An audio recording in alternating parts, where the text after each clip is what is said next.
This young girl cried for the very first time, and her tears turned into priceless pearls. One by one, greedy men lined up to win her heart, hoping to get rich off those magical tears. But not a single one of them lived to see the next morning. Because from the moment Emma was born, she had been cursed by fate. Any man who touched her skin would drop dead instantly from sudden heart failure. After countless heartbreaks, Emma couldn't take it anymore. She walked to the shore, ready to end it all in the ocean. But right before she drowned, fate stepped in and brought her face to face with a man who couldn't die. Jack was also ready to give up on life. He was just about to jump into the sea when he spotted something strange. A naked mermaid washed up on the rocks. He could have taken her and claimed a huge reward, but when he realized she was still barely breathing, his first instinct was to save her. Jack rushed to the roadside, waving down passing cars, begging for help. But every driver that saw him with an unconscious girl immediately sped off, wanting nothing to do with it. With no other choice, Jack spent everything he had on a beat-up tricycle and raced her to the hospital.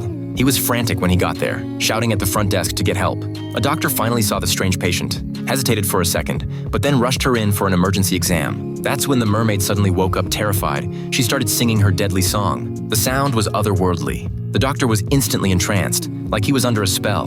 But the pleasure didn't last within seconds. His chest twisted in pain. He stumbled into the hospital lobby, then collapsed hard onto the ground. At the same time, because Jack had no ID or info for the girl, the hospital refused to treat her. With no other option, he carried Emma back to his place. But what he didn't know was that his creepy landlord had been watching everything from the shadows. Back in his apartment, Jack gently placed Emma in the bathtub, covered her with a t-shirt, and poured water over her, hoping she'd wake up. A little while later, Emma slowly opened her eyes, confused, scared, and staring at a strange man in a place she didn't recognize. Panicked, she sang the death song again. But something unbelievable happened. Jack didn't die. He wasn't even affected. Instead, he thought she was trying to flirt with him. Jack tried talking to her in different languages, and even cheerfully asked if she wanted to have dinner. Emma was completely stunned. Before she could react, Jack had already walked into the kitchen to cook. Seeing her chance, Emma tried to escape, but the pain in her tail fin hit hard. She couldn't move. She had no choice but to stay put. And that's when the twisted landlord quietly entered the room.